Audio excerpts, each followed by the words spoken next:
Hi and welcome to this week's 5-minute masterclass. It's Kate here from the Safeguarding Academy. This week I want to talk to you about care orders. Care orders are an order of the court which are granted only to local authorities. For those of you working with children, you may be familiar with the child protection processes. For example, the processes that take you from referral right the way through to the public law outline process. What happens if a care order, start that again, because that all went horribly wrong at 45 seconds in. Ready to go? Yeah. Hi, Kate here from the Safeguarding Academy and welcome to this week's 5-minute masterclass. This week I want to talk to you about care orders. Care orders are an order of the court that are granted to a local authority and can have implications for organisations working with children. So I just want to tell you a bit about them so that you understand what they are and their purpose and the impact they can have. For those of you familiar with the child protection process, you'll know that following a referral, a number of steps can happen in order to safeguard a child. If you've seen the 5-minute masterclass on the processes, we go into that in a bit more detail. And at the end of the child protection processes, if a child is still at risk of significant harm and no earlier intervention has been successful in preventing that or changing the behaviour of the parent or carer, a local authority will then look at issuing court proceedings. And the nature of those court proceedings is that usually a local authority is applying for a care order. There are two organisations that can make that application. The first is the local authority where the child lives. The second is the NSPCC, though I'm not at all aware of any application ever being made by the NSPCC.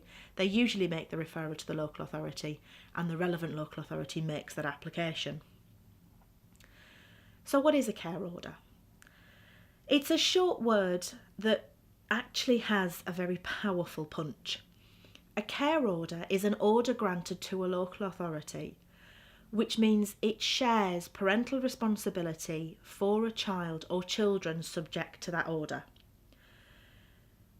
And an interim order we talked about a few weeks ago, and an interim order is made just for the life of proceedings. A care order is an order made at the end of proceedings when a local authority has proved to the court that a child is at risk of significant harm and its welfare demands that the local authority shares parental responsibility.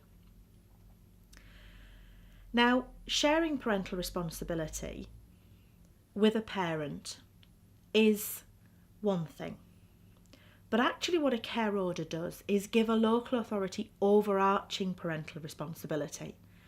So that means even if a parent doesn't really agree with what a local authority intends to do, for example, in terms of schooling, then a local authority's say trumps that. They have overarching parental responsibility. The local authority's position takes precedence over parents' parental responsibility.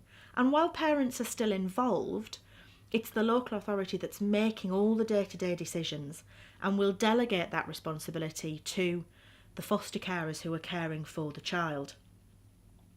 So it's a significant order, and depending on the age of a child, a care order can mean a lifelong period of living away from parents.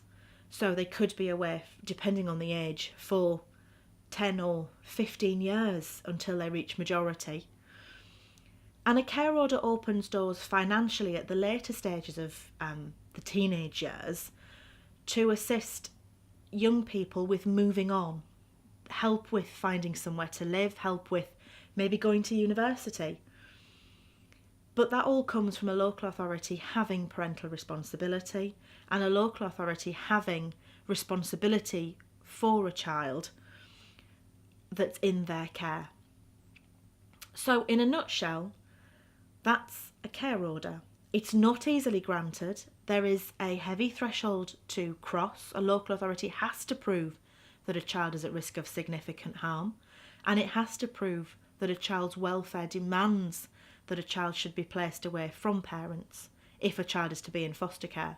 There are, of course, circumstances where children remain at home on a care order, and in those circumstances the local authority has rules it must follow in order to safeguard the welfare of the child whilst they're in parents' care, because the local authority, as I say, has overarching parental responsibility for a child.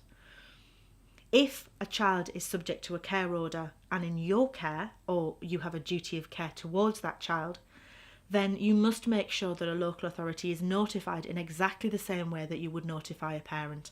And you must make sure that any issues that arise are notified to the local authority through the looked after child procedures. Until next week, have a great week. Thank you very much.